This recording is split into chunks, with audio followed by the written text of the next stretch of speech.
guys, now our favorites Aroscaldo with organic chicken and eggs, our native chicken. It's cooked now. Here we're eating with my husband. Bye. See, don't forget to subscribe. Nagluluto yung anak ko ng native o organic chicken kasi mag-aroscaldo siya. Yan yung ingredients niya. Yung garlic, ginger, onions, at rice, of course rice. Yan, hinihiwa niya ngayon. It's organic chicken kasi mas masarap talaga kasi yung organic kaysa hindi organic. Organic or native chicken. Kaya yun. Kailangan talaga i-boil dyan hanggang maglambot kasi alam yung organic chicken matigas, matagal maluto at malambot. Kailangan talaga yan. Kailangan na pinukpok. That's the way the Philippine style magbugbog ng ano. That's why my husband, he doesn't want to eat chicken. That's the way I massacre. I massacre his one. He's scared to be hook the bone, so he doesn't want it. If you cook or slice the way like that, my husband, he doesn't want to eat. So, yan, it chop. My husband call this massacre. Kasi chop, hindi naman siya kumakain talaga niyan eh. Kasi alam naman, ano yung asawa ko yung convenient, marami daw buto. Yeah, marami kasi daw buto at natatakot siya naman. Kasi gusto niya sa chicken, 8 pieces lang mag-slice niyan.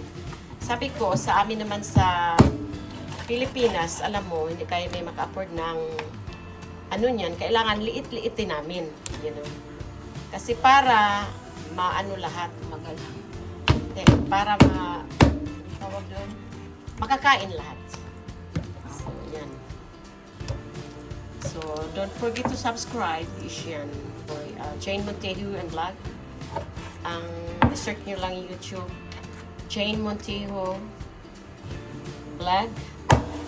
Like, share, and comment. Thank you for support. So, we'll continue later. See? They already stir fry with garlic and onions.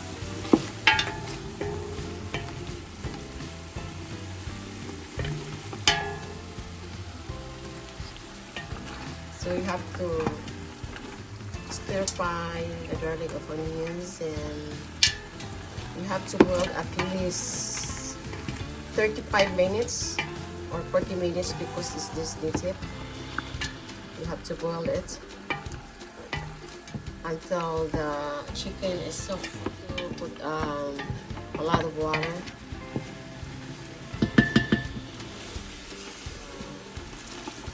At least half pot of water to boil it longer.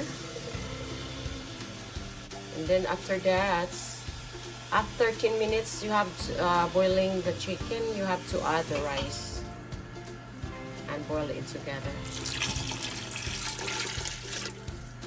So you have stir fry the garlic, onions, and ginger, the native chicken, organic chicken. So hello mga love, my daughter making Aroscaldo. They call Aroscaldo like what is that? Forage rice soup, chicken soup. And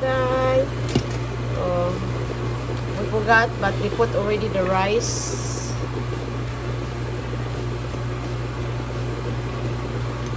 I forgot to take the video, so yeah. Aroscaldo.